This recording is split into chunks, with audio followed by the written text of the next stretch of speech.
Bueno, buenas, ¿qué tal? Este video tiene como objetivo el convidar algunas ideas que tienen que ver con modos de aparecer de lo social, lo sociohistórico cultural, pero fuertemente de lo político, político-económico, modos de aparecer de todas esas dimensiones en dispositivos, encuadres, situaciones grupales, ¿sí? Eh, bien, tengo en mente dos textos muy distintos entre sí, pero que nos van a permitir extraer algunas ideas en común, ¿sí? Uno de los textos es este libro que tengo acá, que se llama Política y Subjetividad, Asambleas Barriales y Fábricas Recuperadas, compilado por Ana María Fernández, ¿sí?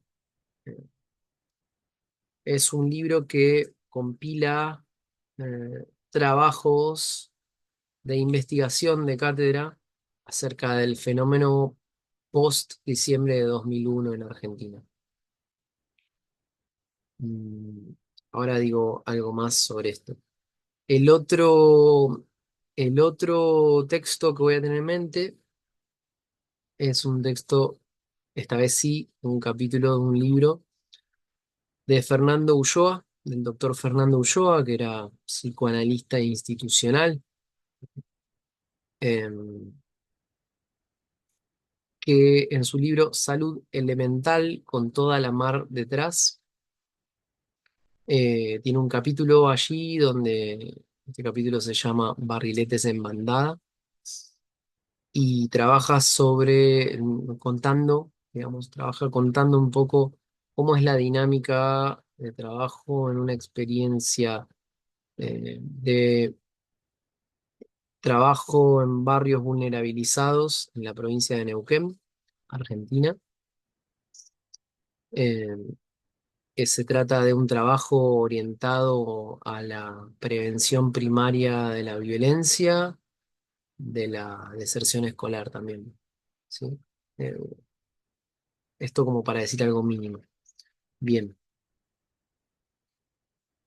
voy al texto sobre fábricas, del libro Política de Subjetividad, que habla de fábricas recuperadas y asambleas barriales. Son fenómenos muy distintos, fueron investigados ahí. Voy a comentar un poquito más algo que aparece, si bien aparece en fábricas como en asambleas, voy a explicitarlo un poco mejor en cómo aparecía en las fábricas, ¿sí?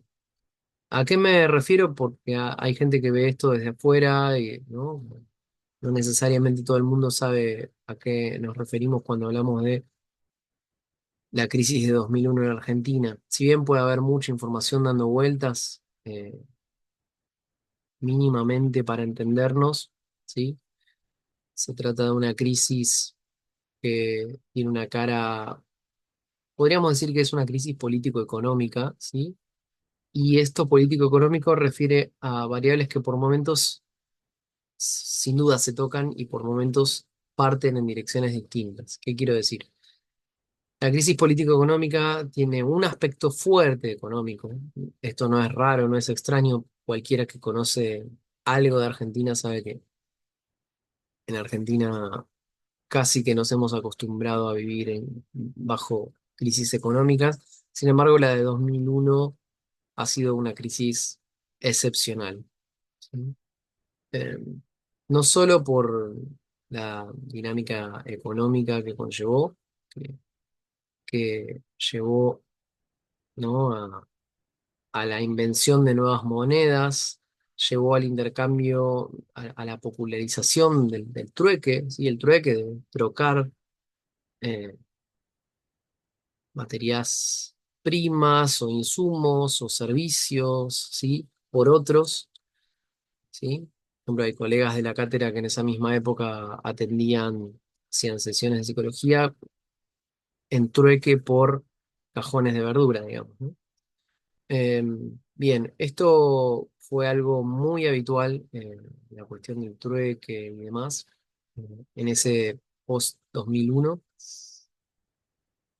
Pero lo interesante y de lo que investiga este libro es ¿Qué sucede con las fábricas cuyos dueños se fueron del país por la crisis económica, ¿sí? Dejando las fábricas cerradas con las maquinarias, los medios de producción ahí en la fábrica cerrada, los trabajadores afuera de la fábrica sin trabajo, con su fuerza de trabajo sin poder ser aplicada, ¿no? Todo esto en un contexto, como dije, de crisis económica fuerte. Bien. Em, Retomo un poquitito. Yo decía que además de lo económico, era una crisis político-económica y que lo político también tenía su propia dirección, en algún sentido. Eh, Bien, se puede ver claramente que hubo una crisis de representatividad. Una crisis que en principio sería una crisis de representatividad política, podríamos decir en todos los sentidos del término político y en varios de los sentidos del término representatividad. ¿Qué quiero decir? Si bien lo que hemos vivido en esos días, ¿no? En una semana de diciembre de 2001, por ejemplo, cambiaron, tuvimos 5 presidentes, ¿no? En una semana. Eh, pero eso no es tanto causa, sino efecto, ¿sí? De una crisis de la representatividad política, una desconfianza, eh, como se dice a veces la clase dirigente, eh, una desconfianza en los funcionarios políticos, una desconfianza en los partidos políticos, en los estamentos políticos, ¿sí? Eh, una desconfianza en los representantes, ¿sí? En los delegados, en los funcionarios, etcétera. Eh, Esta crisis, por supuesto que dirigida en principio, parecería que estaba dirigido a los más altos funcionarios, ¿sí? Recuerden que el presidente Fran- Fernando de la Rúa se fue en helicóptero de la Casa Rosada, de la Casa de Gobierno. Bien, en este contexto, ese aspecto más político, como decía, no solo tuvo ese impacto a nivel macro político, sino que también se ve cómo ha permeado en un nivel micropolítico. Por ejemplo, en la dinámica de fábricas, ¿no? Les decía, los dueños de las mismas se fueron del país, trabajadores quedaron afuera, como estrategia de supervivencia, eh, distintos grupos de trabajadores, distintos grupos aislados de trabajadores, al mismo tiempo, ¿sí? Sin conexión entre sí, llegan a las mismas ideas, ¿sí? Eh, Llegan a las ideas de tomar la fábrica, ¿sí? Esto no es algo tampoco que nunca haya sucedido antes, la toma de una fábrica, pero sí tiene una modalidad particular como sucedió en ese entonces. Esta toma no fue una toma para huelga, porque no había ante quién hacer huelga, ¿sí? No fue una toma para apropiarse de la fábrica, como cuando se habla de una expropiación, ¿no? Eh, no fue esa clase de toma, ¿sí? Ni para hacer una huelga frente a jefes que ya no estaban, se habían fugado del país con su dinero, con su moneda extranjera, ni fue tampoco entonces, como les decía, una toma para ser propietarios. Una toma para producir. Entonces, fue tomar la fábrica no para ser propietario, sino para ponerla a producir. De esto hay distintos ejemplos en el cono sur latinoamericano. Ha habido distintas experiencias comunitarias en países como Brasil o Paraguay, ¿sí? Donde ha habido experiencias similares. Por ejemplo, en Brasil estaba el movimiento de los sin tierra, ¿no? Que también constaba de trabajadores sin trabajo, con su fuerza de trabajo, con ganas de trabajar, tomando tierras, ¿sí? Tierras que podían ser fértiles o puestas a trabajar, pero que estaban abandonadas. Eh, lo resumo muy rápidamente. Pero es una experiencia un tanto similar en ese punto. Se trata de tomar para producir. Bien. ¿Qué tiene que ver esto con lo que nos interesa y con los modos de vinculación grupal? Bien. Voy a tratar de ser sintético en este punto, por supuesto que el libro analiza muchos más aspectos y muchas más dimensiones de lo que puedo comentar acá en este video, pero hay algo interesante, ¿sí? Que es que cuando los trabajadores toman la fábrica para producir, se organizan grupalmente de un modo autogestivo horizontal. De un modo autogestivo horizontal, mm, y funcionan mediante asambleas, ¿sí? Ellos realizan asambleas para decidir sobre cualquier decisión que había que tomar en la fábrica, ¿sí? Decisiones sobre manejo, gestiones, cómo iban a encarar o distribuir el producto, cómo se seguía, qué se hacía con el excedente de dinero una vez que se vende el producto que hacía cada fábrica, ¿sí? Eh, Todo eso se decidía en asamblea, de manera horizontal, y esto es interesante y es importante. Estas asambleas no eran asambleas del estilo democracia directa, ¿sí? Como las asambleas típicas, habituales que uno ve rápido en muchos barrios, en las tomas de la facultad, acá en Buenos Aires, por ejemplo. No son asambleas como esas en el sentido de que eh, las asambleas más habituales que tenemos vistas son las asambleas de democracia directa, donde se vota, ¿sí? Se vota, esto es, la voluntad popular, se supone en un encuadre de democracia directa, se supone que la voluntad popular acompaña lo más votado, ¿sí? Es un poco la misma dinámica que sucede en la votación a nivel macro, político, macro social, ¿sí? Cuando eh, el presidente de todos los argentinos no es el que votaron todos los argentinos, porque se elige uno, ¿sí? Se elige uno que representa la voluntad de la mayoría. Y ese que fue votado por la mayoría termina gobernando a todos, ¿sí? Entonces, siempre quedan, en un encuadre de democracia directa, siempre quedan personas cuyo voto no impactó en el resultado, eh, en el efecto de ese voto, ¿sí? Lo mismo en una democracia directa por voto, como les decía, ¿no? En una toma universitaria, por ejemplo, que están sucediendo actualmente, ahora en fines de 2024. La toma universitaria, por ejemplo, los estudiantes que han tomado la universidad, les estudiantes votan, ¿no? Votan mociones y lo que se hace, lo que se lleva a cabo, es eso que fue lo más votado. Estos son encuadres que nos parecen naturales, ¿no? Como, ¿de qué se tratará la democracia si no se trata de esto? Bien, hay otro tipo de democracia para quien no lo tenga en mente o no lo haya escuchado antes.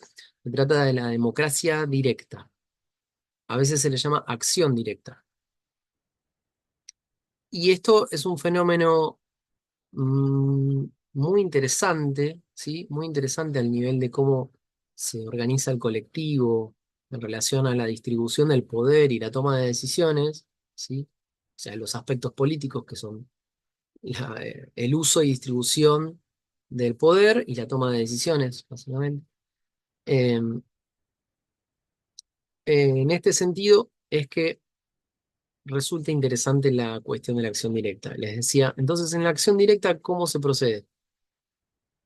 Lo que se vota, la votación, mejor dicho, en lugar de haber votación, lo que hay es una búsqueda de consenso. Una búsqueda de consenso no bajo el modo del consenso democrático por votación o representantes, sino un consenso de todas las partes, ¿sí?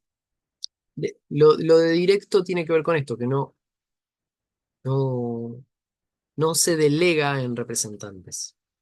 eh, la, la- la decisión, la acción, y demás. Entonces, hay un énfasis puesto en lograr un consenso, en estar de acuerdo, ¿sí? Como grupo, como comunidad.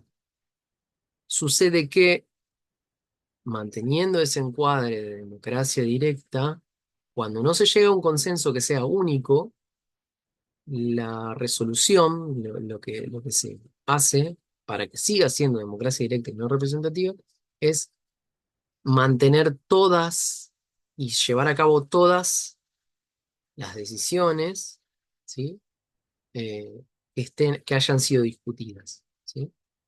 Entonces, de esta manera, en un procedimiento de democracia directa, no hay tal cosa como que el voto de alguno, la opinión de alguno, de alguna, no impacta en el resultado final. Hay un ejemplo muy claro en la cuestión de fábricas, que es que los trabajadores en un momento se están debatiendo sobre si van a pedir un subsidio al Ministerio de Desarrollo Social. Sobre otros dicen, no, no hagamos eso. Lo que tenemos que hacer es una protesta y llamar a los medios de comunicación, llamamos a los noticieros, para que muestren que estamos protestando, ¿sí? Tenemos que molestar y hacer ruido y protestar en frente del Ministerio de Desarrollo Social y ahí nos van a dar lo que buscamos. Y hay otros que dicen, no, no dependamos del ministerio, podemos resolverlo nosotros, podemos, para este dinero que necesitamos para reparar las máquinas, podemos hacer un evento comunal, comunitario, en el cual hagamos una feria americana, una venta de ropas usadas, ¿sí? Hagamos, por ejemplo, que alguien cocine unas empanadas y las venda acá. Podemos hacer una rifa para juntar dinero, ¿sí? Bueno, aparece esta propuesta de juntar el dinero sin depender del ministerio. Bueno, como se ve, las tres opciones serían excluyentes de las otras, ¿no? O esperamos el subsidio, pedimos y esperamos el subsidio del Ministerio de Desarrollo Social, protestamos frente al Ministerio de Desarrollo Social para hacerlo quedar mal y intentar conseguir eso. Y la otra opción está de resolverlo por nuestra cuenta, de manera aún más autogestiva, ¿no? Bien, discuten durante horas, no se lograba un consenso unificado, entonces lo que se llega es el consenso de hacer todo eso. Deciden hacer todo eso. Le piden el subsidio al mismo ministerio del cual protestan en la puerta y además de hacer en el evento, hacen el evento para recaudar el dinero necesario. Hacen las tres cosas, ¿sí? Es importante esto porque entonces no es solo una cuestión anecdótica, ¿sí? Sino que ahí está pasando algo distinto con el poder y está pasando algo distinto con el lugar del valor de mm, la palabra y los deseos de cada cual puestos ahí, por decirlo rápidamente. Em, esto, la cátedra, estos fenómenos como el que acabo de mencionar, el uso de la democracia directa, surgió espontáneamente. Esto es importante, surgió en distintas fábricas recuperadas, surgió de manera espontánea, ¿sí? De parte de gente que eran trabajadores fabriles, cuya vida había sido al modo fabril tradicional, ¿sí? Como podemos pensar la fábrica moderna tradicional con los cuerpos dóciles, los cuerpos disciplinarios, disciplinados, como decía Foucault, ¿no? Los cuerpos dóciles o útiles. Modo de producción fabril, trabajador dependiente de un superior que marcaba su horario, que controlaba tiempo de llegada, de salida, que le decía lo que tenía que hacer. Trabajador completamente alienado porque no sabía ni cómo se producía el producto sobre el que él trabajaba, ni, ni cómo se distribuía, ni a cuánto se vendía, ni cuánto ganaba el dueño, ¿no? Imaginémonos que hay un cambio muy grande en la dimensión subjetiva cuando de repente estos trabajadores ya eh, hacen otra cosa con esa alienación de los cuerpos dóciles fabriles tradicionales, ¿no? Porque ahora deciden sobre todo eso, saben sobre todo eso y deciden todo eso. Se dan cuenta que con 3 días de trabajo pagan todos los sueldos de ellos, ¿no? Y surge el problema de qué hacemos con el excedente de dinero. Por supuesto que surge indignación de cómo se enriquecían los dueños de la fábrica, pero surge ese gran problema de qué hacemos con el dinero. ¿Contratamos nuevas personas? Y si lo contratamos, ¿cómo hacemos para introducirlo en esta dinámica que no tiene que ver con que hay alguien que te va a estar controlando el horario al modo que antes hacía, ¿sí? Que estaba en la puerta, el encargado de seguridad y recepción. Bien, eh, entonces vuelvo. Mediante estas dinámicas de democracia directa, no solo hay cambios en la dimensión política, sino en algo así como lo que podríamos llamar la dimensión subjetiva experiencial, ¿no? Realmente la experiencia es muy distinta y el saber y el poder en ejercicio es muy distinto. Pero esto, es importante marcar que son trabajadores que hicieron esto espontáneamente sin leer libros sobre autogestión, sin informarse sobre cómo era un grupo autogestivo, ¿sí? Sin leer sobre democracia directa, ¿no? Bueno, el libro este que les mencioné detalla un poco este proceso con mayor alcance, pero la cátedra acá, una de las cuestiones que menciona es que en este grupo uno podría ver que aparece una orientación hacia una lógica colectiva de la multiplicidad. Hay un modo colectivo que tiende a una lógica de la multiplicidad, una lógica más rizomática, mientras que la lógica de la representatividad tradicional, fabril, moderna, que decía, ¿sí? De que haya un delegado, de que haya un jefe, ¿no? Etcétera, tiene que ver más con la lógica de lo uno, ¿no? La opinión de unos valen más que otros, ¿sí? Así como lo que decía en el voto. Bueno, la opinión del jefe vale más que la del empleado, la opinión de, ¿no?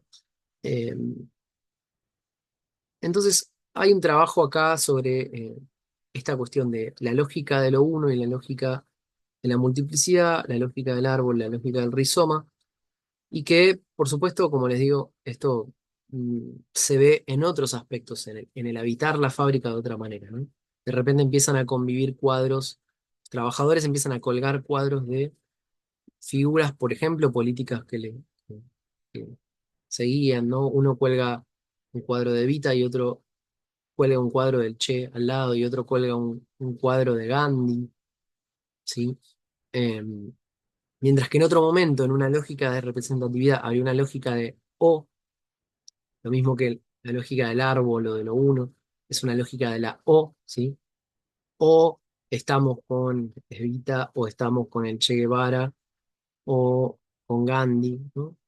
Lo mismo que antes en el ejemplo que ponía respecto de el qué hacer en la no votación, la búsqueda de consenso. Bien, como o hacemos una carta para pedir un subsidio, o hacemos una protesta en la puerta, o lo organizamos nosotros con una actividad que nos permita recaudar el dinero.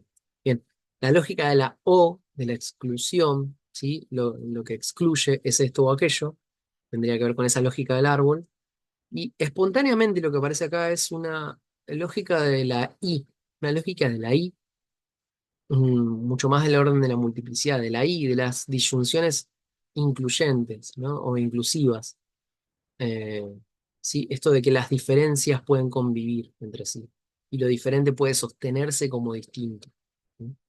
Eh, y esa lógica de la multiplicidad y de la consistencia de lo heterogéneo, ¿sí? La consolidación, el sostenimiento de lo heterogéneo con tanto que tal, ¿sí? Es muy interesante porque, bueno, esto que es la lógica del árbol y del rizoma, eh, Fernández y el equipo de cátedra acá lo trae como lógicas colectivas, y como modos por los cuales funcionan los colectivos humanos. Bien, hecha como estas menciones y este panorama general acerca del texto, eh, lo que quería traer, en principio, eh, tiene que ver con todo este contexto, con lo que sigue. Eh, si uno de los lemas o los eslogans eh, sin autor, ¿no? Que surgieron espontáneamente en lo social, por fuera de las fábricas, ¿no? Ahí en el 2001, en diciembre de 2001 y en todas las protestas que siguieron durante mm, mucho tiempo, ¿sí? Incluso se lo encontró durante los siguientes años mucho, era esta especie de frase o consigna popular sin autor, que decía que se vayan todos. Que se vayan todos se refería a que se vayan todos los políticos, ¿no? Lo que hablábamos antes de la crisis de representatividad en el campo de lo macro político o macro social. Lo interesante es que algo de ese que se vayan todos aparece en las dinámicas fabriles de estos grupos autogestivos, en las fábricas recuperadas. El que se vayan todos, ahí aparece mm, como que se vayan, que no haya figuras de autoridad en la fábrica, ¿no? Aparece como resistencia, ¿sí? A que haya una figura de autoridad que represente o que delegue, o resistencia a que haya alguien que decida cómo se hace la distribución, por ejemplo, del producto que distribuye. Resistencia a que haya alguien que diga cómo se reparten los sueldos, ¿sí? En el mantenerlo como una asamblea por democracia directa, además tiene ese aspecto de la lógica de la multiplicidad, que conjura, en el sentido de expulsa, la representación también en ese sentido, ¿sí? Expulsa las figuras de representación. Hay otro momento del libro donde se cuenta que algunas, por supuesto que algunos movimientos partidarios, políticos, intentaron meterse para organizar a los empleados, ¿no? Como diciendo, bueno, nosotros somos de Frente de Izquierda, nosotros somos de tal ala de peronismo, etcétera, tratando de venir a decir, bueno, cómo había que hacer, ¿no? Vino gente a tratar de explicarle a los trabajadores cómo debían organizarse y fueron, en la mayoría de los casos, fueron repelidos, ¿no? Fueron conjurados también ellos. No queremos eso.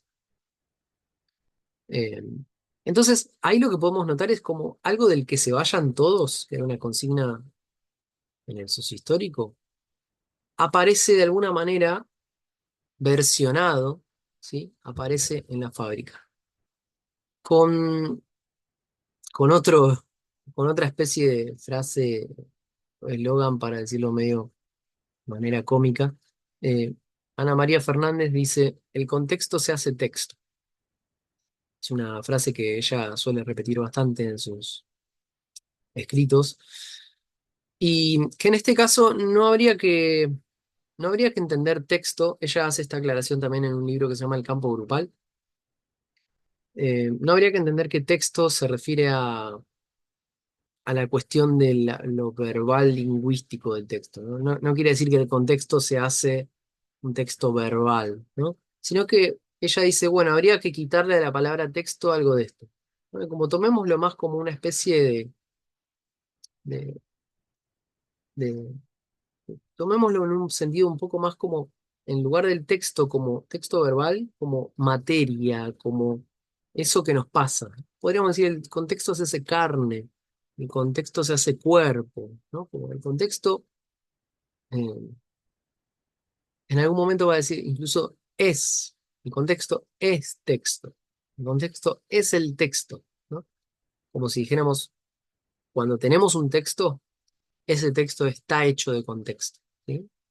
Eh, Cuando ella dice el contexto se hace texto, en realidad hay que verlo, eh, es la misma idea desde otro punto de vista, ¿sí? Como desde el punto de vista de que eh, para quienes creíamos que lo social, sociopolítico, lo macro, ¿no? Lo cultural era algo contextual, ese contexto se nos hace texto, se nos aparece como la materia misma que estamos tratando. Em, ¿Por qué esta frase tiene algo interesante y por qué ligarla a lo que veníamos hablando? Em, en principio porque lo que ella intenta hacer con esto es correrse de una lógica de influencia, ¿no? No se trataría de que lo social influye a los grupos o que influye a los individuos, ¿no? Ella en su libro El campo grupal se dedica a trabajar esto. eh, No se trataría de que lo social, lo cultural, lo político, lo económico influye a los grupos o a las personas, porque si nosotros hablamos de influencia, hablamos de que ya había algo como grupos o personas antes de que haya algo político, social, económico. Entonces, no es una buena manera de razonarlo, porque implica esa especie de abstracción ilegítima, ¿sí? Abstracción ilegítima porque en la realidad no suceden así separadas las cosas, en tanto que lo sociopolítico, cultural, económico, etcétera, eh, es el mismo texto, ¿sí? Es esa misma materia de la que nos une, que nos junta, ¿sí? En relación a la cuestión de fábricas, sería el que se vayan todos, la crisis de la representatividad, que era algo macropolítico, que se vayan los funcionarios, aparece en la fábrica como una dinámica propia de cada grupo, ¿sí? Como distintos grupos aislados en distintas situaciones empiezan a organizarse de modo de resistir tener representantes al interior de la fábrica, ¿sí? Se ve que hay como una replicación de la lógica, como una fractalización. ¿Vieron los fractales que uno se acerca a lo más chiquitito y vuelve a aparecer la misma configuración que aparecía cuando uno miraba de lejos? Bueno, sería como una fractalización, en todo caso, de eso que parecía contextual. Bien, em, entonces un poco de esta experiencia de fábricas me interesaba mencionar y que está pensada en relación a algunos conceptos de Deleuze Guattari, como el de la lógica de la multiplicidad, en la dimensión política especialmente, y cómo esto se trata de, el contexto se hace texto, se hace carne, se hace afecto, ¿sí? Eh, el contexto aparece entonces ya no influyendo, sino atravesando, como si dijéramos un atravesamiento constitutivo incluso. Si uno quisiera hacer una analogía con, con qué tipo de pensamiento en ciencias duras podría ser un poquito similar a esta diferencia entre influencia y atravesamiento, podríamos decir que la influencia supondría que, pongámosle que grupo es esto, los trabajadores son están acá en esta lapicera, ¿sí? Eh, y lo social, pongámosle que la variable política, macropolítica, vendría desde afuera y empujaría esto para acá o para allá, ¿sí? Pero esto ya está constituido y esto está constituido por su parte. Esto presupone una especie de lógica dualista, ¿no? Como el dualismo individuo-sociedad, donde habría individuos o habría grupos, podría ser individuo-sociedad, grupo-sociedad. Habría grupos que están constituidos sin sociedad y habría sociedades que están constituidas sin grupos. Es otra abstracción ilegítima, ¿no? No existe tal cosa. No hay tal cosa como grupos sin sociedad, no hay tal cosa como sociedades sin grupos, de nuevo. Y sin embargo, uno se ríe de esa abstracción ilegítima y sin embargo, sobre esa clase de abstracciones ilegítimas están asentados el pensamiento grupalista de los primeros 50 años del siglo XX, ¿no? Eh, de eso se ocupa Ana Fernández en El campo grupal, el libro que mencioné antes. Bien, entonces no se trata de esa lógica de influencia, sino de una lógica de atravesamiento, ¿sí? No se trata de que esto venga como un cuerpo exterior a este, como si fuera una física clásica de partículas, ¿sí? Una cosa es la partícula grupo, otra cosa es la partícula político-económica, y esta partícula empuja a esta, ¿no? Por eso les decía, como en las ciencias duras, podríamos pensarlo como una física de partículas. Mientras que la lógica del atravesamiento quizás sería eh, más fácil hacernos una idea al respecto si pensamos en una física de ondas, ¿no? No sé si escucharon hablar de esto, pero por ejemplo la física de ondas eh, muestra cómo las ondas se interpenetran. No hay tal cosa como interior-exterior, ¿sí? Que una empuja a la otra y la mueve, sino que las ondas se pueden entrecruzar y continuar, sin chocar entre sí. Esto lo ven hasta en el agua, ¿no? Ustedes tiran en un estanque, en una pileta, en- tiran piedritas acá y hacen olas. Las olas se comportan como ondas, pequeñas olas, y de este lado tiran otra piedra. Y estas olas no chocan con esta. ¿no? Estas microolas no chocan con estas otras, sino que la onda expansiva, quizás habría que ver si está bien decirle olas, pero esta onda expansiva por el golpe no choca con esta, no hace que esta vaya para allá ni nada, sino que se entrecruzan. Esta onda continúa y esta onda continúa para allá. Lo que surge en el medio es un patrón de entrecruzamiento de ambas ondas, pero sin sin el choque de partes extrapartes, ¿no? Como partes externas a otras partes, que es más de la física de partículas.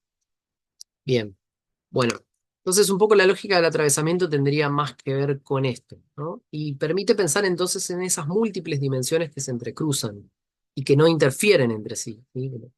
Las dimensiones políticas no interfieren con las dimensiones individuales ni interfieren con otras dimensiones, ¿no? Con eh, lo económico, sino que hay en todo caso un entrecruzamiento. Esto, por supuesto, nos lleva a un modelo epistémico mucho más del orden de la complejidad, ¿no? Que una disciplina tradicional clásica eh, al modo tradicional moderno. Bueno, hasta acá con eh, con el primer grupo de textos, ¿sí? Sobre la cuestión de fábricas.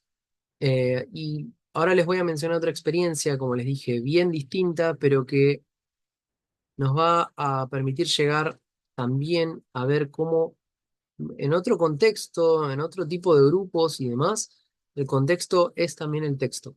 ¿Sí?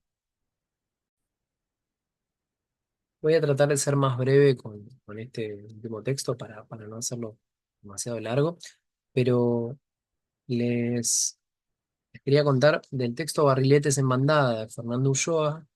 Eh, yo les dije que es una experiencia de un trabajo orientado en principio a la prevención primaria y secundaria de la violencia y de la deserción escolar.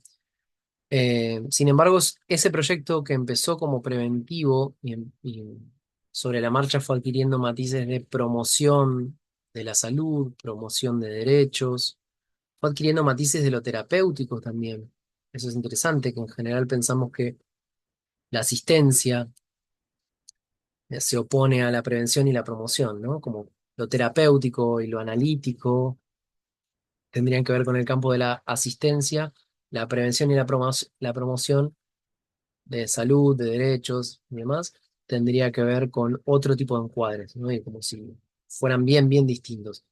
En este texto aparece un poco como dado por sentado que este entrecruzamiento es posible y de hecho es una manera más de pensar en lo que llamamos la clínica ampliada. La clínica ampliada, sí, que ya no es la clínica en el sentido de la asistencia clínica, ni en el sentido de la asistencia clínica individual, ni en el sentido de la asistencia clínica meramente asistencial, sino que también se amplía, ¿sí? Para trabajar en otros terrenos con otro tipo de abordajes y entrecruzar lógicas.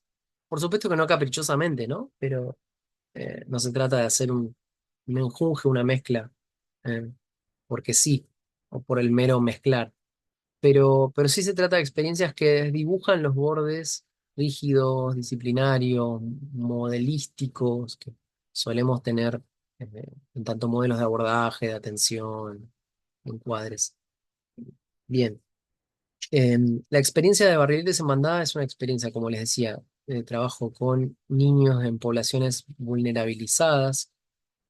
No decimos vulnerables porque eso supondría que ya fueron vulnerables, ¿no? Que son vulnerables, como si fuera un matiz un poco ontologizado, ¿no? Como si fueran eso. En realidad son vulnerabilizados, como dice Robert Castell, poniendo el foco en que hay procesos de vulnerabilización social activos, ¿no? Para que tal parte de la población sea considerada en riesgo social o sea considerada poblaciones vulnerables, tiene que haber un proceso activo de vulnerabilización, ¿sí? Tiene que haber políticas y decisiones muy concretas que llegaron a producir eso. Bien. En esta experiencia, entonces, estos niños y niñas tenían entre 3 y 12 años, ¿sí? Empiezan trabajando con niños de 9 a 11 y terminan haciendo de 3 a 12, un margen muy amplio, muy grande en la franja etaria. Pero se trata en principio de niños y niñas que asistían a un espacio que se armó, que surgió de manera también autogestiva, espontánea, sin sin ninguna bancada, sin ningún sostén institucional, ¿sí? Surgió desde abajo, ¿sí? Como una experiencia micropolítica desde abajo, que surgió de parte de gente que mm, trabajaba en una escuela, como les decía, en la provincia de Neuquén, en un pueblito del interior de Neuquén, que veía que había una problemática de muchos niños y niñas que no tenían lectoescritura. Ya bien avanzada la primaria, terminando casi la primaria, no tenían eh, o tenían grandes problemas de lectoescritura. Empieza por ahí viendo que no había a dónde derivar estos niños y niñas, y los espacios de apoyo escolar no podían pagarlos, ¿sí? Entonces la escuela empieza entre la escuela y un par de personas relacionadas a ella, empiezan a decir, bueno, podemos prestarles este espacio, esta parte de esta escuela, para que a contraturno vengan estos niños y niñas acá a trabajar y a hacer actividades, a hacer talleres de lectoescritura, apoyo escolar, luego empiezan siendo otra clase de talleres, luego talleres lúdicos, ¿sí? Pero por supuesto que esta población, lo que se empieza a ver muy rápidamente era que en realidad la dificultad en la lectoescritura no era sino, no era más que la punta del iceberg de niños y niñas que estaban viviendo en situaciones de en muchos casos, mucha violencia, mucho maltrato, mucho destrato, ¿sí?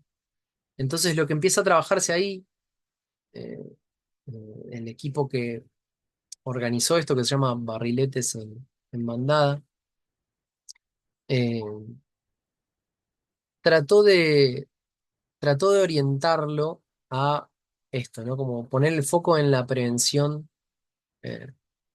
la prevención de la violencia, en la prevención primaria, o sea, que suceda en lo que suceda, violencia, que haya situaciones de violencia en principio, y prevención secundaria, en casos donde ya había dinámicas de violencia. Bien, eh, la experiencia es un poco más interesante también, como dije, el texto tiene varias dimensiones más para señalar, pero solo voy a comentar un par de ideas, ¿sí? Como si vamos a ver el texto, vemos, al menos voy a tomar dos recortes, dos fragmentitos, uno bien corto y otro un poquito más largo, donde aparecen algunas situaciones que nos sirven para pensar con qué nos estamos encontrando acá. Em, lo lo que hay que explicar antes de eso es que se trata de escenas que emergieron en dramatizaciones, ¿sí? La gente que estaba como operadores de barriletes en mandada propuso hacer unos ejercicios, unas actividades de psicodrama, ¿sí? Donde pautaban mínimamente lo que se iba a dramatizar y luego estaba abierto el espacio a algunas improvisaciones. Y lo interesante es que este espacio de dramatización se utilizaba para trabajar a partir de las situaciones que traían niños, niñas, que imaginaban, que inventaban. eh, y a partir de eso, ¿sí? Si bien dramatizaban los niños y niñas, los operadores de barriletes improvisadamente se metían en las escenas a intervenir dentro de la escena, ¿sí? Dentro del juego de la escena, intervenir eh, con algo de esto de la promoción, la prevención y ciertas direcciones terapéuticas también en estas intervenciones. Ahora van a ver a qué me refiero. Tenemos, por ejemplo, eh, una situación,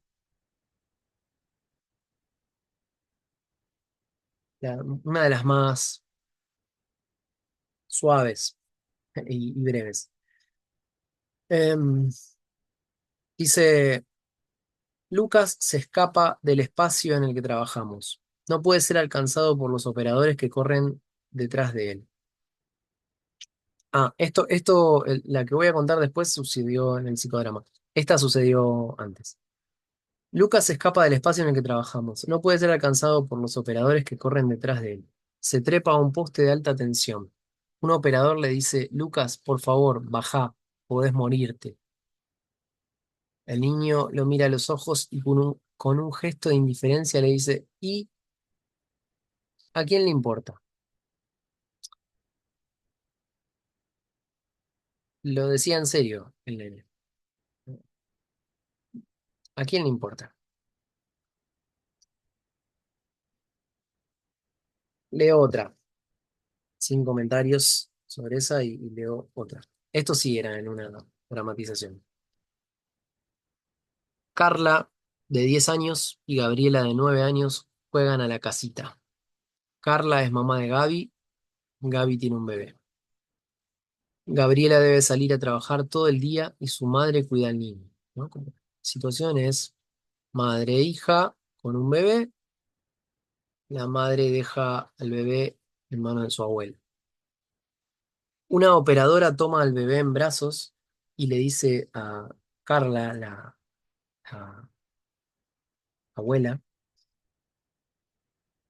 que se hizo caca el bebé. Entonces, la operadora toma al bebé en brazos y le dice a Carla que se hizo caca y pregunta cómo se lo debe limpiar y cómo se lo protege de la paspadura. Se acerca a Agustín, el doctor, y le pone una crema en la colita.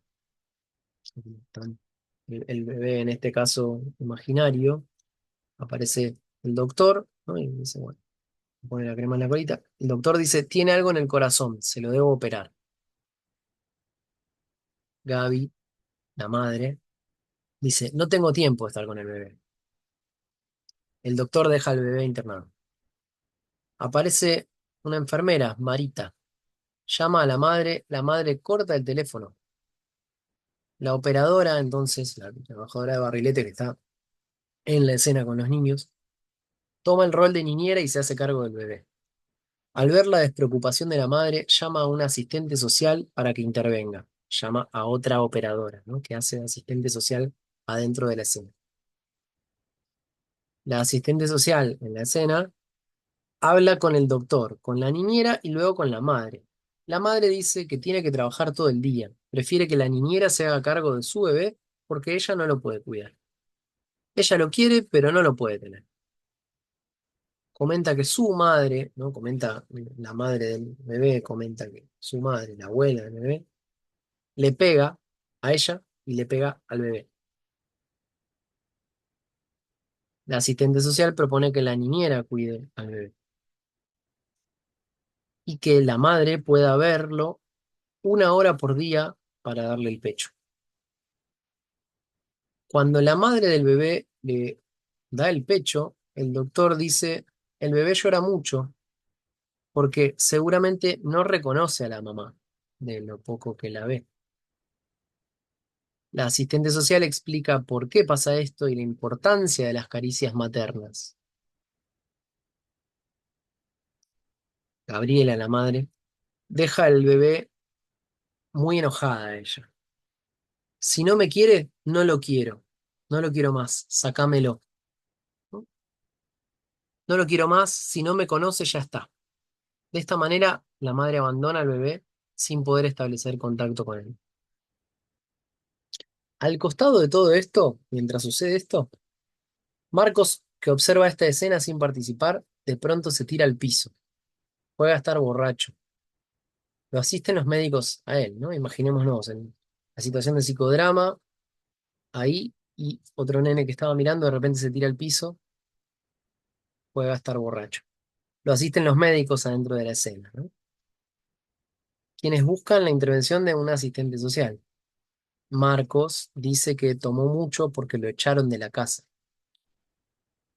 Se escapa y sigue tomando, a partir de lo cual el médico inventa una bebida que se les da a los que están enfermos.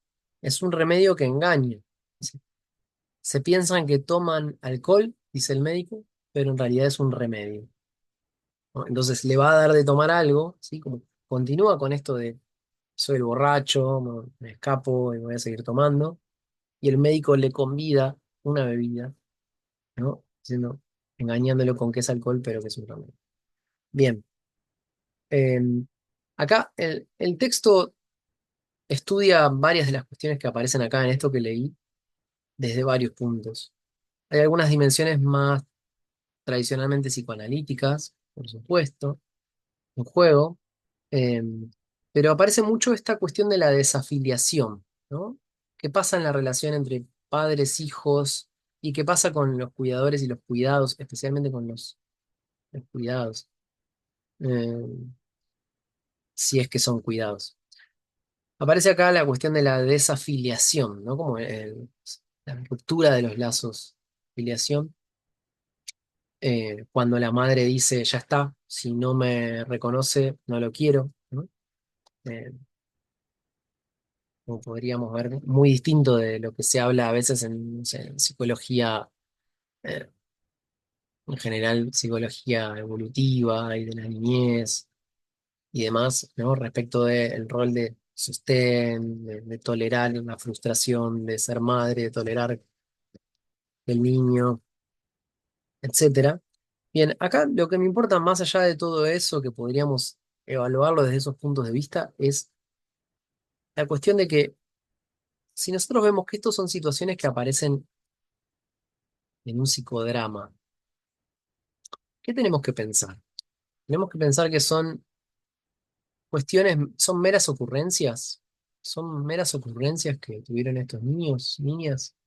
Hay otra situación donde también hay una requisa en una casa, aparece la policía, ¿no? Como hay otras viñetas más en otras situaciones que también retratan situaciones de mucha violencia.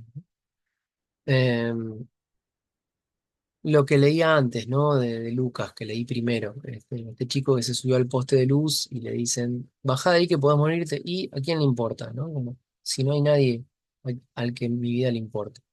Se trabaja mucho sobre eso acá en este texto y sobre la cuestión de parecería que hay naturalizado cierto proyecto de muerte, ¿no? Como cierto proyecto de muerte. Acá no hay lugar para el deseo, no hay lugar para mí, no hay lugar para imaginar otro mundo posible, ¿no? Y un poco lo que trabajan acá es que las intervenciones en promoción, prevención, en lo terapéutico, apuntaron en todo el trabajo de Barrientos en Banda a imitar, a imaginar otros mundos posibles, ¿sí? Casi como la frase de Mark Fisher, no hay alternativa. Bueno, hay alternativa, se puede otra cosa, ¿no? Eh, Como les digo, el texto es bastante más rico y tiene algunos otros factores en cuenta que amplía esto, pero en principio les resumo un poco esta idea de que se vendió en su momento, Barril de Semandá se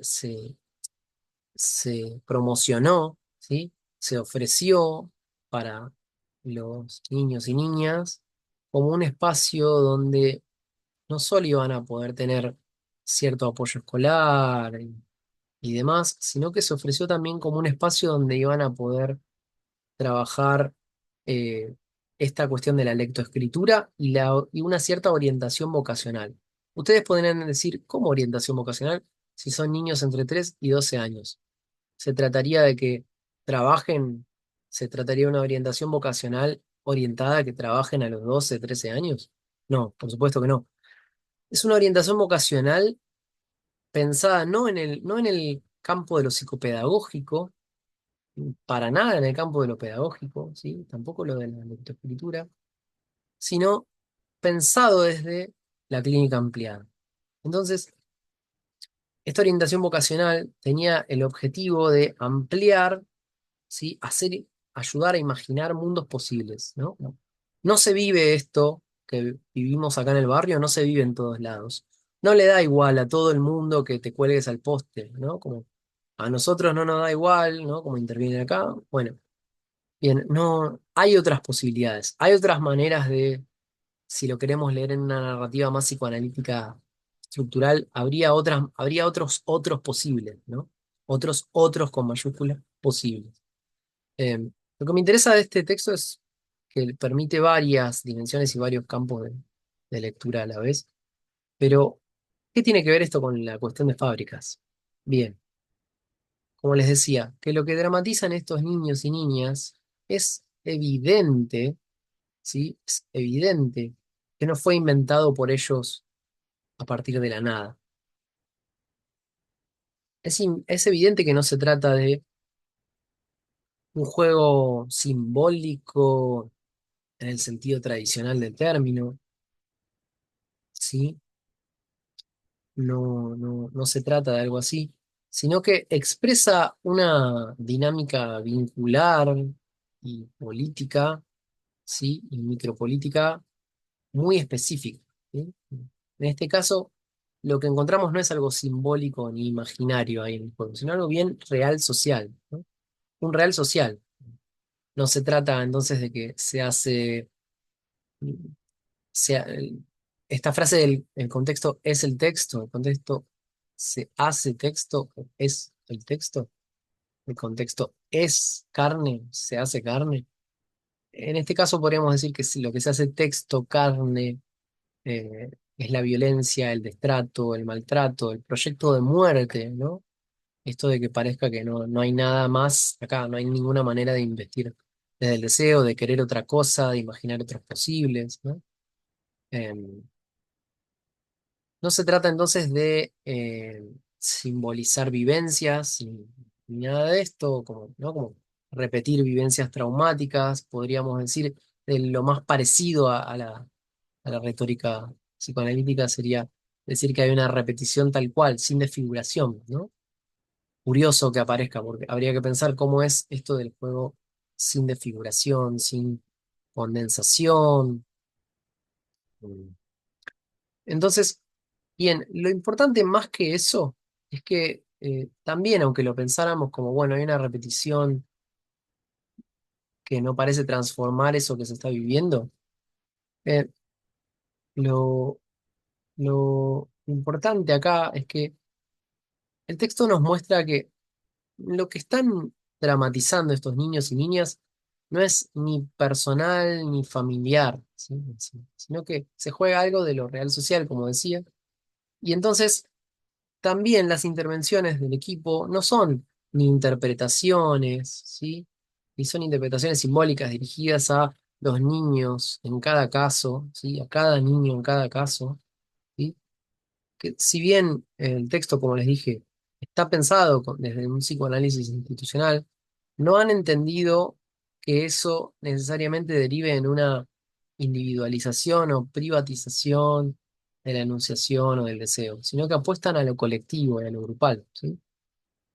Entonces las intervenciones no se tratan ni de interpretaciones, ni de intervenciones simbólicas, ni se trata de ver, ni, ni es que se trata de poner en palabras, como podría ser en un dispositivo psicoanalítico tradicional.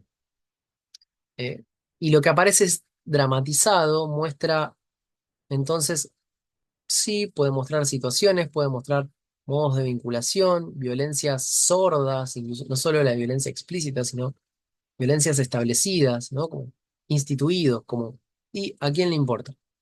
Eh, también, ¿no? Eh, aparecen ahí valorizaciones también, ¿no? Esto que Guattari en los 80 insistía mucho con la cuestión de las valorizaciones que están ahí en juego, ¿no? ¿Qué tipo de valorizaciones? Y analizar qué tipo de valores están en juego, ¿no? Eh, a veces fácilmente asociamos la palabra valor con valores morales, y valores morales establecidos. Pero, pero si investigamos bien el tema, vemos que tanto en Guattari como en Nietzsche, hay una jugada un poquito similar, especialmente en el Guattari de los 80s, en su seminario o en sus últimos libros, eh, cuando Guattari empieza a pensar que es imposible pensar en lo social, la relación entre lo social y lo medioambiental, y lo mental, lo social, lo medioambiental, esas tres ecologías de la escala de Guattari. Es imposible pensarlas sin articulaciones de valorizaciones. Y Nietzsche también, ¿no? Cuando Nietzsche hace eh, ese llamado a transvalorar los valores, eh, también se ve necesitado de aclarar que se trata de crear valores nuevos. ¿Sí? Eh, pero valores nuevos que ya no funcionen al modo de la moral coercitiva, el deber ser general, universal, ¿no? Sino valores nuevos que apoyen el disenso, ¿sí? El disenso, que apoyen el disenso como lo que hablábamos de las fábricas, que ellos usan el término consenso, pero en realidad en el ejemplo que puse de hacer las tres cosas, lo que aparece es sostener el disenso, ¿sí? Eh, y la posibilidad de singularización de esas valorizaciones, ¿sí? Que no se trata de valores homogéneos, molares, ¿no? Como grandes bloques. Bueno, voy a ir cerrando. Eh, entonces, acá aparece también esto de que el contexto se hace texto tanto en la fábrica como en este caso se hace carne, que muestran estos niños, niñas. Y ahí un poco esto viene a colación de la pregunta que surgía en uno de los grupos de estudio que coordino hace poco, un comentario, una pregunta que surgía respecto de los modos en que aparece lo institucional, ¿sí? Institucional, lo social, lo político, lo económico, en los grupos, en experiencias comunitarias, ¿no? Em, entonces, se trata un poquito de estar atentos a esta textura misma que adquieren estos elementos, si podemos no psicologizarlos, ¿no? Un poquito, eh, todo esto es también solidario de esta idea de que no se trata ni de psicologizar lo social, como si cada niño tuviera un retorno de lo reprimido particular que coincidentemente, casualmente, trae temáticas de violencia, ¿no? Como otro. Eh, eh, no se trata de eso, ¿sí? No, no se trata de pensar que hay una casualidad ahí, sino de ver también cuáles son esas líneas duras, inflexibles, que están insistiendo ahí, y cómo introducir movimientos instituyentes en lo real social, como les decía, ¿no? No se trata de interpretar, de intervenir sobre lo verbal y demás, no se trata de señalar un problema como personal, ¿sí? O intrapsíquico, sino que las intervenciones también van a tener que ver con generar movimientos instituyentes en lo real social. Como les dije, el texto ahonda un poquito, no, no lo dice en esos términos, pero ahonda un poquito en cómo sería pensable esto. Eh, y para cerrar, entonces, como quería comentar que si podemos concebir a los grupos así, ¿sí? Como atravesados, no influidos, lo político, económico, lo social, eh, entonces eso que habitualmente llamamos contexto, estas dimensiones que llamamos contextuales, mal llamadas,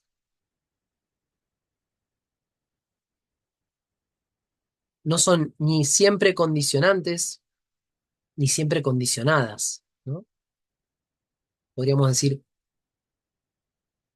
pensando en las situaciones psicodramáticas, podríamos decir, ok, el contexto de violencia en el que están viviendo los chicos no solo habla de la familia de cada cual, sino que también involucraba actores muy específicos como el asistente social, los médicos, la policía, ¿no?